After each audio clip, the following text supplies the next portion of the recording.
Knee pain, back pain, shoulder pain, ఎటువంటి మొండి నొప్పులనైనా తగ్గించే clinic Indo British advanced pain clinic. అందరికీ నమస్కారం. ఈరోజు ఈ మీడియా సమావేశం ఏర్పాటు చేయడం గల కారణం ఏంటంటే,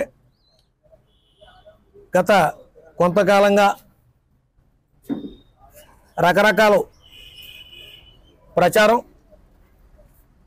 రకరకాల ఇబ్బందులు పడతా ఉన్నాం. రకరకాల సమాచారాలు అంటే ప్రజల్లో రకరకాలుగా మాట్లాడుకోవడం. గత 2019 ఎలక్షన్లో ఆ రోజున జగన్మోహన్ రెడ్డి గారు నాకు టికెట్ ఇవ్వలేదని ఆవేదనతో నేను పవన్ కళ్యాణ్ గారి దగ్గరికి వస్తే, ఆ రోజున ఆయన మొట్టమొదటి సీట్ ఇచ్చి నన్ను గౌరవించడం జరిగింది. ధర్మిల 5 సంవత్సరాల నుంచి దగ్గర 6 సంవత్సరాల నుంచి కూడా నేను నిరంతరం పార్టీ కోసం కష్టపడి, ఒక దైవం కంటే నా దేవుడు ఎవరున్నారంటే అది పవన్ కళ్యాణ్ అని చెప్పుకునే పరిస్థితిలో నేను పార్టీని ఓడిపోయినా కూడా 2019లో టికెట్ ఇచ్చారు. అత్యధికంగా ఎంతో ఆర్థిక భారం చేసి నేను ఎలక్షన్లో గెలవాలని తప్పించాను, కానీ అయినా గెలవలేకపోయాను. దాంట్లో అనేకమైన కారణాలు ఉన్నాయి.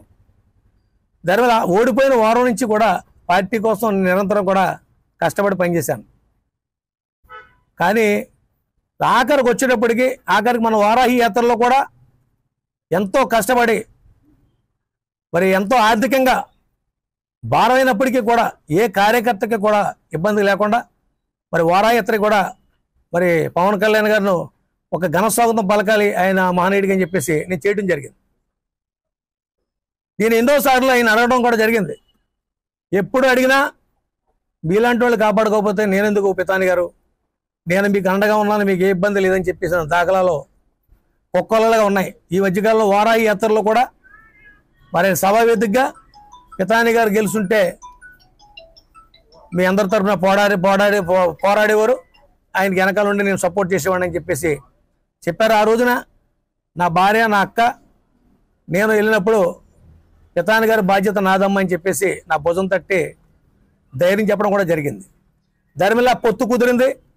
పొత్తులో కనీసం టికెట్ నాకు వస్తుందని చెప్పేసి నేను ముందు కూడా నేను చెప్పాను. అక్కడ దాంట్లో సుబ్బరాజు గారు బలమైన అభ్యర్థి, పొత్తులుంటే అతనికి బుచ్చిబాబు గారికి ఇస్తారు కదా, దాన్ని రామచంద్రపురం పంపిస్తున్నారని చెప్పి అడిగినప్పుడు ఆయన ఎంతో ఇదిగా కుర్చీలో నుంచి ఒక్కసారి వెనక్కి తిరగబడి, చిచ్చి సమస్య లేదు పితాని గారు, మిమ్మల్ని కాపాడుకునే బాధ్యత నాదని చెప్పేసి ఆయన నాకు మాట్లాడడం కూడా జరిగింది. అలాగే ఎన్నోసార్లు ఆయన నన్ను ఇక్కడికి ఎట్టి పరిస్థితులు మీరే ఉంటారనే విధంగానే మాట్లాడారు తప్ప ఎక్కడ కూడా కొన్ని అలాంటి విధానం ఉన్నప్పుడు ఇది పొత్తులో వేరే వాళ్ళకి సీటు వెళ్ళిపోతుంది, అందుకని పొత్తులో ఇవ్వాల్సి వస్తుంది, మీరు ఎక్కడైనా కాకినాడ రూరల్ కానీ రామచంద్రపురం కానీ మీరు ఏమైనా అవకాశం ఉంటే మీరు ఇష్టపడితే ఎక్కడ చోట మీకు ఇస్తాననే మాట కూడా ఎక్కడ చెప్పడం జరగలేదు. టికెట్ ప్రకటించే ముందు కూడా ఇక్కడ పొత్తులో వెళ్తుందని కానీ లేకపోతే మీకు టికెట్ రావట్లేదని కానీ ఏ రోజు కూడా నాకు చెప్పడం జరగలేదు. ఇది చాలా బాధించింది. నాకే కాదు, ఈ రాష్ట్రంలో జనసేన పార్టీలో పనిచేసిన ఏ కోఆర్డినేటర్కి, ఏ ఇన్ఛార్జికి కూడా ఎక్కడా కూడా ఇంతవరకు ఎవరికి కూడా చెప్పలేదు. వాళ్ళు ఇష్టం వచ్చినట్టుగా వాళ్ళు టికెట్లు ప్రకటించేసుకున్నారు. కనీసం తర్వాత అయినా పిలుస్తారేమో అని ఆశించాం, ఆ తర్వాత కూడా మమ్మల్ని పిలవలేదు. మేము అడిగినా కూడా అపాయింట్మెంట్ మాకు దొరకలేదు. ధర్మిల ఇది పొత్తులో తెలుగుదేశానికి వెళ్ళిపోయింది. అయినప్పటికీ రామచంద్రపురం అనేది అవకాశం ఉంది, ఇస్తారేమో అని ఆశించాం.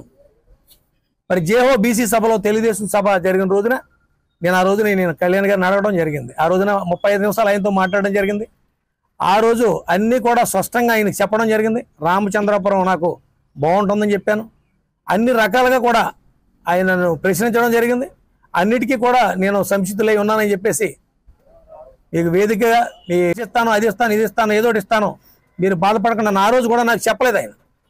ఎప్పుడు అపాయింట్మెంట్ అడిగినా మేమంతా కూడా ఎప్పుడు పడిగాపులు గాయడమే తప్ప ఎప్పుడు కూడా మమ్మల్ని పిలిచి మీకు ఎలా జరిగింది, మీకు ఇలా చేయలేకపోయినా మీకు ఇలా చేస్తామనే మాట ఏ రోజు కూడా ఈ రోజు వరకు కూడా చెప్పడం జరగలేదు. నేను అవేళ మాకు చెక్కులో 2 చెక్కులు వచ్చినాయి, ఇన్సూరెన్స్ చెక్కులు. ఆ చెక్కుల రోజున కూడా నేను వెళ్ళడం జరిగింది. ఇక్కడ చెక్కులు వచ్చిన మరి కార్యకర్త చనిపోయిన వాళ్ళ ఫ్యామిలీని తీసుకుని వెళ్ళడం జరిగింది. ఆ రోజు ముందు రోజునే ఈ రామచంద్రాపురం కూడా ప్రకటించేస్తారు. ఆ రోజునే చెక్కులు ఇచ్చేసిన తర్వాత నేను అపాయింట్మెంట్ అడిగాను. చాలా బిజీగా ఉన్నారు సార్, మళ్ళీ మీకు కౌరు పెడుతున్నారు. ఎక్కడా కూడా కౌరు పెట్టిన దాఖలాలు లేవు. ఓ పక్కన గుద్దడి జమ్మి గారు కానీ, ఓ పక్కన మా తమ్ముడు గారు కానీ, అలాగే సానభోని వీరభద్రరావు గారు కానీ, ఇంకా చాలామంది ఉన్నారు, గుద్దటి విజయ్ గారు కానీ, వీళ్ళందరూ కూడా ఈ అపాయింట్మెంట్కి చాలామంది ప్రయత్నం చేశారు. ధర్మల నిన్న సచ్చిసేడి మొన్న మాకు కబురు వచ్చింది, అది కూడా నాగబాబు గారు అపాయింట్మెంట్. నేను నాగబాబు గారు అపాయింట్మెంట్ అంటే రాను అని అంటే, లేదండి మరి అలా పిలిచారు నాకు అలాగే చెప్పమన్నారంటే, సరే పెద్దవాళ్ళు పిలిచారు కదా అని మేము వెళ్ళడం జరిగింది. అలాగే అక్కడ నేను అన్నీ కూడా ఖచ్చితంగా చెప్పడం జరిగింది. ఇలా ఒక మా సామాజిక వర్గం, నా సెట్టిపల్లి సామాజిక వర్గానికి తప్ప అన్ని సామాజిక వర్గాలకు కూడా జనసేన పార్టీలో టికెట్ ఇచ్చారు. నిన్న తెలుగుదేశం నుంచి జాయిన్ అయిన వాళ్ళకి ఇలా వైఎస్ఆర్ పార్టీ కండువ వేసి, జనసేన పార్టీ కండువ వేసి వాళ్ళు టికెట్లు ఇచ్చారు. ఇవాళ యాదవులకు ఇచ్చారు, మత్స్యకారులకు ఇచ్చారు, అతి తక్కువ సంఖ్య ఉన్న క్షత్రియులు కూడా ఇచ్చారు టికెట్. ఆఖరికి ఎస్టీలకు ఇచ్చారు, ఎస్సీలకు ఇచ్చారు. ఈ కోనసీమ జిల్లాలో 2 సీట్లు ఎస్సీలకు ఇచ్చారు. కానీ బీసీ సామాజిక వర్గం, సెట్టిపల్లి సామాజిక వర్గానికి అతి హీనంగా చూసిన మరి నాకు చాలా కష్టం అనిపిస్తుంది. 2019లో జాయిన్ అయిన తర్వాత సోషల్ ఇంజనీరింగ్ అని ఎంతో గొప్పగా మరి చెప్పిన మరి మన పవన్ కళ్యాణ్ గారు ఆ రోజున మళ్ళీ మేమందరం కూడా మరి సత్యనారాయణ టెంట్ హౌస్లో సోషల్ ఇంజనీరింగ్ పెట్టాం. మరి ఈవేళ కాపులు సెట్టిపల్లిలు కలవాలని ఒక సదుద్దేశంతో వీళ్ళిద్దరినీ కలపాలని ఇచ్చిన ఆ సీటు పొత్తు ధర్మం వచ్చేటప్పటికి ఇక్కడ కాకపోతే ఇంకో చోట ఎక్కడో చోట సీట్ ఇవ్వాల్సిన ధర్మం ఉందా లేదా? ఇవాళ ఇవ్వలేదు అని అంటే ఒక్క నా సెట్టిపల్లి సామాజిక వర్గానికే ఇవాళ సీటు ఎక్కడ ఇవ్వలేదు. ఇది ఒక రాజకీయ పార్టీగా ఇది చాలా ప్రమాదకరం. ఎందుకంటే 2 తెలుగుదేశానికి ఇచ్చారు నా సామాజిక వర్గానికి, 2 కూడా ఒకటేమో మరి ఆచంట ఇచ్చారు, ఒకటి రామచంద్రపురం ఇచ్చారు. ఇక్కడ ఎస్సీలకు 2 సీట్లు ఇచ్చారు, ఒకటి గిడ్డి సత్యనారాయణకి, ఒకటేమో దేవవరప్రసాద్కి. మరి ఈ 2 ఎస్సీ సీట్లకు ఇచ్చుకుంటే ఒక బీసీ ఎస్సీకి ఇచ్చుకుంటే మరి ఎలా ఉంటుంది? అవేళ నాదెళ్ల మనోహర్ గారిని మేమందరం వెళ్ళినప్పుడు మరి సెట్టిపల్లికి ఇవ్వాలి కదంటే పొత్తులో అవన్నీ ఉండవని చెప్పాడు ఆయన, నాదెళ్ల మనోహర్ గారు. మరి ఉంటాయనేది ఇప్పుడు ఇలా అన్ని రాజకీయ పార్టీలు కూడా కమ్యూనిటీ ఈక్వేషన్ చూసుకునే టికెట్లు ఇస్తూ ఉన్నాయి. కానీ అలాంటిది ఒక టికెట్ కూడా నాకు ఇవ్వలేదని నేను అడిగితే నాకు మొన్న వెళ్ళిన రోజునే ఏ సమాధానం కూడా చెప్పలేదు. నేను కనీసం ఒక ప్రెస్ మీట్ అన్న లీక్ వచ్చేటప్పటికి మరి ప్రజలందరూ ఏమనుకుంటున్నారంటే రకరకాలుగా మాట్లాడుకునే పరిస్థితి.